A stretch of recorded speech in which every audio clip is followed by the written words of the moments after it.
주일 예배에 오신 여러분을 환영합니다. 오늘은 부활절 제7주 주일입니다. 오늘의 키워드는 불변입니다. 야고보는 초대교회 성도들에게 다음과 같은 말로 문안을 드리고 있습니다. 온갖 좋은 은사와 온전한 선물이 다 위로부터 빛들의 아버지께로부터 내려오나니 그는 변함도 없으시고 회전하는 그림자도 없으시니라. 이 구절, 제가 정말 많이 인용하는 구절이기도 하죠. 하나님은 변함도 없으시고 회전하는 그림자도 없다. 참 좋은 구절입니다. 제가 하나님만을 의지하는 이유, 바로 이렇게 하나님께서는 변함이 없으신 상수와 같은 분이시기 때문입니다. 어디로 튈지 모르는 변수투성이 우리 인간과는 다른 분이시기 때문입니다. 하지만 이 말은 동시에 많은 성도들이 쉽게 오해하는 말 중에 하나이기도 합니다. 하나님께서는 변함이 없는 분이다 이렇게 말하면 많은 분들이 이렇게 생각하죠. 하나님은 항상 평정심을 유지하시며 감정의 동요도 없는 그런 분으로 생각하는데요. 그래서 고통스러워도 그 고통스러움을 내색하지 않고 깊은 슬픔에 처해도 그 슬픔을 잘 매니지하고 화가 나도 그 분노를 터뜨리지 않으시는, 환경과 감정에 지배되지 않고 항상 인자한 미소만 짓고 있는 그런 강철 같은 존재 말이죠.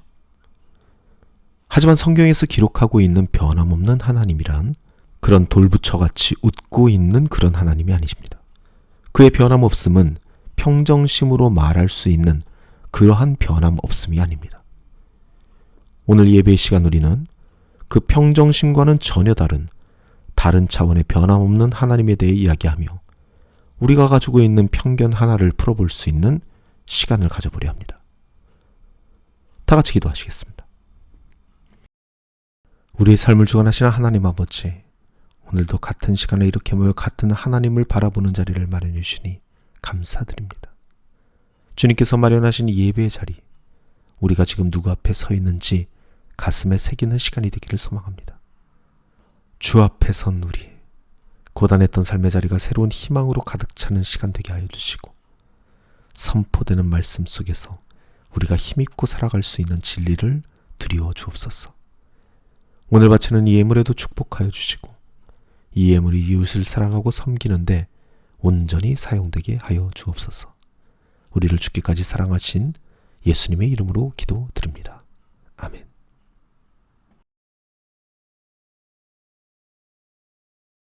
평정심을 추구하는 철학 사조가 하나가 있습니다.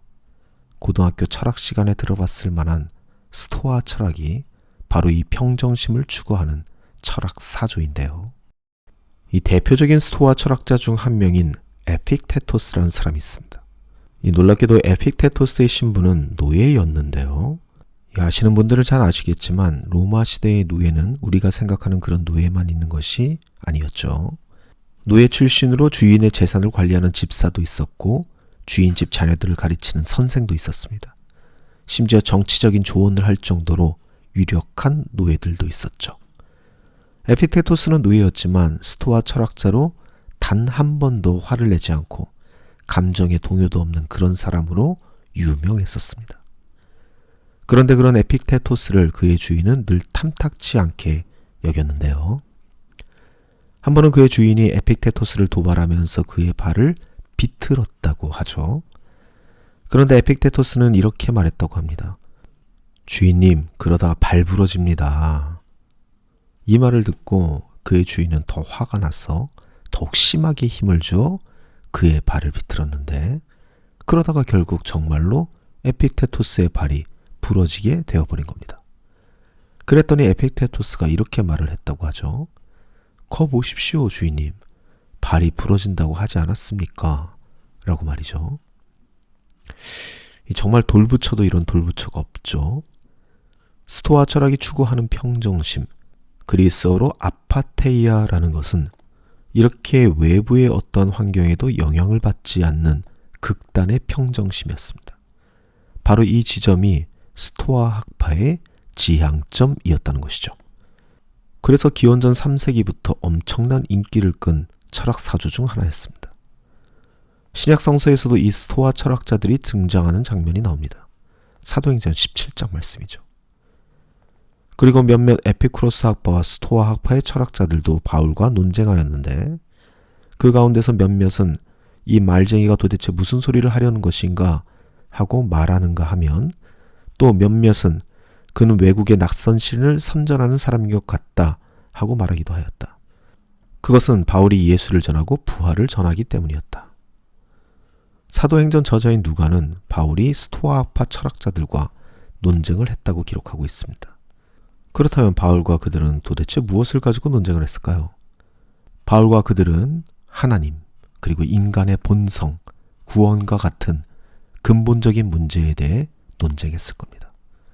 그들의 철학적 기반이었던 스토아주의의 아파테이아적 인간 이해, 그것은 분명히 바울이 전한 복음 속 인간 이해와는 큰 차이가 있었을 겁니다.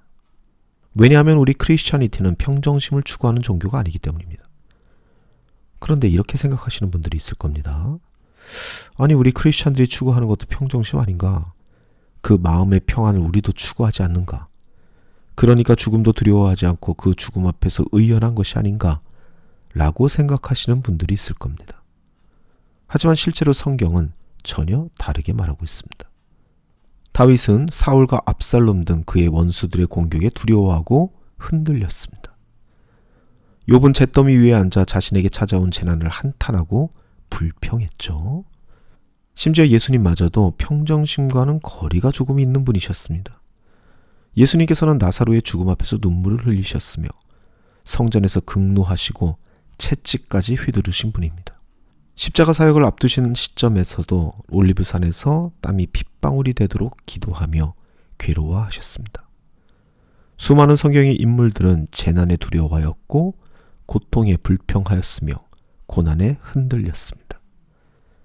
그렇지만 하나님께서는 이렇게 흔들리는 그 약한 모습을 보시고도 그들을 힐난하지도 책망하지도 않으셨습니다. 오히려 그들을 위로하셨습니다.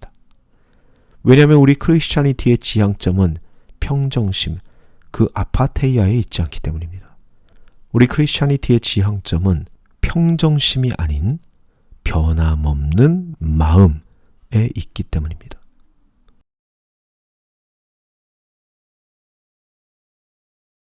아니, 목사님, 평정심과 변함없는 마음이 뭐가 다른 겁니까? 이거 같은 말이잖아요. 이렇게 말씀하실 분들이 있을 것 같습니다. 그렇죠. 그렇게 생각할 수 있습니다. 얼핏 생각하면 충분히 그렇게 생각할 수 있죠. 하지만 크리스찬이티에서 말하는 변함없는 마음은 평정심과는 다릅니다. 어떤 상황에서도 전혀 미동이 없는 그런 마음이 아닙니다. 바로 오늘 본문이 그 크리스찬이티에서 말하는 변함없는 마음을 이야기하고 있습니다. 로마서 12장 말씀입니다. 기뻐하는 사람들과 함께 기뻐하고 우는 사람들과 함께 우십시오. 여러분, 과연 평정심을 추구하는 사람들이, 그 감정을 읽을 수 없는 돌부처 같은 사람들이 과연 기뻐하는 사람들과 함께 기뻐할 수 있을까요? 우는 사람들과 함께 울 수 있을까요? 힘들겠죠? 돌부처니까 항상 똑같은 표정만 짓고 있겠죠. 어떤 상황에서도 평정심을 찾아야 하니까 말이죠.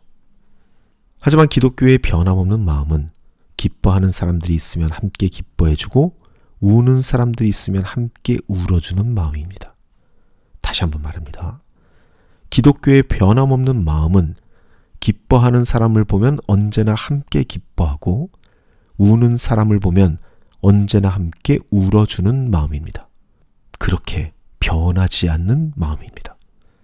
기뻐하는 사람을 봐도 질투하지 않고 우는 사람을 봐도 저 사람이 왜 우는지 판단하지 않는 그런 변함없는 마음입니다.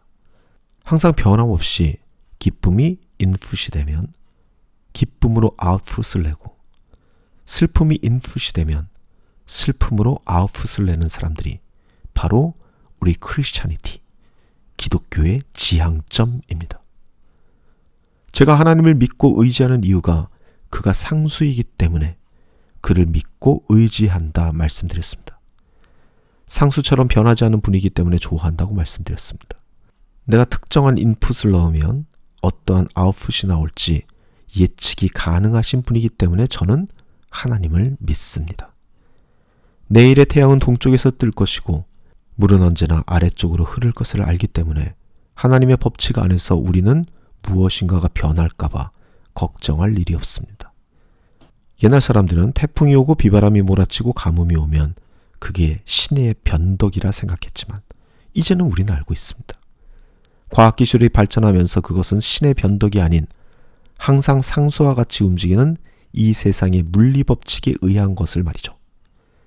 아직 인간의 과학이 완전하지 못하여 예측하기 힘든 부분도 있지만 우리가 부족하여서 예측하지 못할 뿐 하나님께서 지으신 이 세상은 언제나 한결같습니다.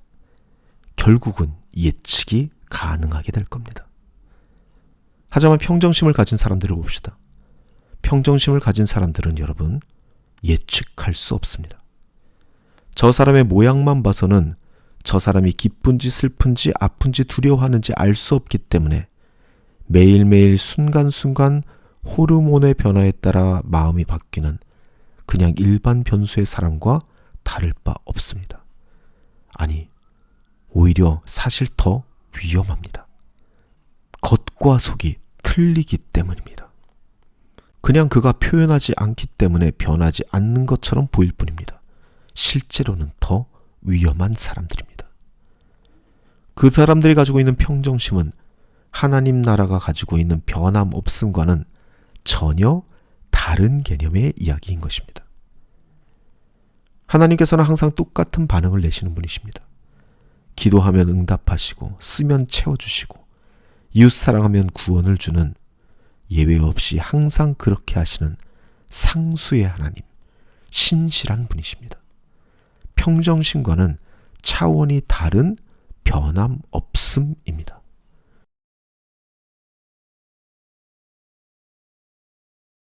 우리가 오해하는 것이 있습니다. 하나님과 예수님께서 평정심을 추구하는 분이 아닐까 생각하는 것이죠. 어떠한 상황에도 변함없이 똑같은 모습과 태도를 유지하는 그런 분이라 생각하는 것이 아닐까 하는 것이죠. 그렇게 생각했던 사람이 성경에도 나옵니다. 우리가 잘 알고 있는 달란트 비유에서 등장합니다. 마태복음 25장 24절 말씀입니다. 그러나 한 달란트를 받은 사람은 나와서 주인님, 나는 주인이 굳은 분이라 심지 않은 데서 거두시고 뿌리지 않는 데서 모으시는 줄로 알고. 한 달란트 받은 사람이 이렇게 말합니다. 주인님, 나는 주인이 굳은 분인 줄 알았습니다.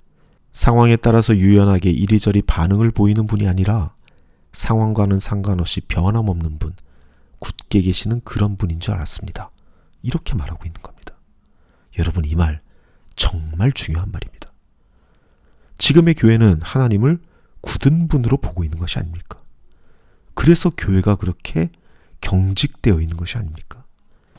시대를 품지 못하고 꼿꼿하게 서서 자신만의 원칙을 지키고 교리를 수호하며 그렇게 서 있지 않나, 저는 그렇게 생각합니다. 너무 굳어버린 나머지 기뻐하는 사람들에게 좀 자중해라 이렇게 말하고, 우는 자들에게 그렇게 울고만 있을 것이냐 이렇게 말하는 건 아닙니까? 시대의 변화를 읽으면서 이 세상에 들어가 성경의 진리를 전하기보다 교회의 외벽에 두터운 성벽을 치고 크리스찬의 순수성을 지킨다는 명목으로 이 세상의 변화에 나는 전혀 영향을 받지 않는 것처럼 평정심의 얼굴을 유지하려 하는 것이 아닙니까? 이렇게 주인을 굳은 분으로 이해하고 있는 종에게 내리는 주인의 판결은 다음과 같이 가혹합니다. 26절 말씀입니다. 그러자 그의 주인이 그에게 말하였다. 악하고 게으른 종아, 너는 내가 심지 않은 데서 거두고 뿌리지 않은 데서 모으는 줄 알았다. 이 쓸모없는 종을 바깥 어두운 데로 내쫓아라. 거기서 슬피 울며 이를 가는 일이 있을 것이다. 말씀을 정리합니다. 사랑하는 성도 여러분, 기독교의 변함없음은 아파테이아가 아닙니다. 어느 상황에도 변함없어 보이는 그러한 평정심이 아닙니다. 우리 크리스찬들이 추구하는 변함없는 마음이란 기뻐하는 사람들과는 항상 변함없이 기뻐해 주는 것, 우는 사람들과는 항상 변함없이 함께 울어주는 것, 이것이 바로 우리가 추구해야 할 변함없는 마음입니다. 하나님께서 바로 그러한 분이고 예수님께서 바로 그러한 분이셨습니다.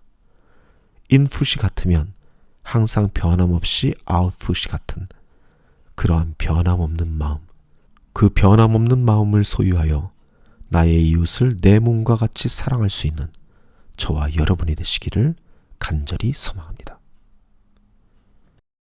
사랑과 은혜가 충만하신 하나님 아버지, 수많은 변수로 가득 찬 이 세상 속에서 저희의 유동치는 마음을 아십니다. 변하는 것을 의지했던 어리석음을 깨닫게 하시고 이제는 변치 않는 주의 말씀 위에 굳게 서서 지혜롭게 행하게 하여 주옵소서.